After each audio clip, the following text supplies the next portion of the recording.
সাধারণত আজকের ভিডিওটা খুব ছোট্ট করে তোমাদের সাথে শেয়ার করলাম আর ব্লগটা শুরু করলাম আগের দিন বিকাল থেকে। তারপর দিন দুপুরবেলা ভাতটা বসাই দিছি আর এদিকে আমার ভাতটা হয়ে গেছে, ওই চুলায় আর কি তরকারিটাও বসাই দিলাম। আর এদিকে নসি মাছের ঝোল করব তোমার কাঁচকলা দিয়ে, আর আজকে কাঁচকলা দিয়ে নসি মাছের ঝোলটা একটু কম মশলাই করব। আর তেল মশলা দিয়ে ভালো করে আমি কষিয়ে আর কি মাছ আর সবজিটাও আর কি দিয়ে ভালো করে কষিয়ে ঝোলটাও দিয়ে দিলাম। আর খুব ছোট্ট একটা ভিডিও তোমাদের সাথে শেয়ার করলাম, 1 মিনিটের। আশা করি ভালো লাগবে। লাইক দিয়ে পুরো ভিডিওটা কন্টিনিউ করবে, সাবস্ক্রাইব করে আমার পাশে থাকবে।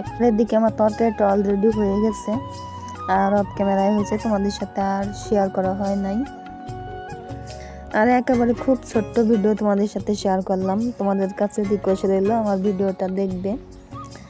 আর তরকারিটা তো আমার দেখো কত সুন্দর কালার আসছে, কম তেল মশলায় রান্না করছি আর একেবারে স্বাস্থ্যসম্মত হয়েছে। চাইলে তোমরা এইভাবে রান্না করে খাইতে পারো। আর দেখো আমাদের গাছের আম বুঠার কাছে একটু মানে কালার আসছে। আর যাদের বাড়ি ফোর গাছ মানে আম গাছ আছে তাদের কাছে জিজ্ঞেস করলাম, বলে এরকমই লাল হয়, পাকা অবশ্য দেরি আছে। আর খুব ছোট্ট ভিডিওটা তোমাদের সাথে শেয়ার করলাম, অনুরোধ রইল তোমাদের কাছে আর কি রিকোয়েস্ট রইল, পুরো ভিডিওটার সাথে থাকবে আর আমাকে ভালোবাসা দিবে, সাপোর্ট করবে। ভিডিওটা আজকের মতো এখানেই শেষ করলাম, দেখা হবে পরের ব্লগে। আল্লাহ হাফেজ, আসসালামু আলাইকুম।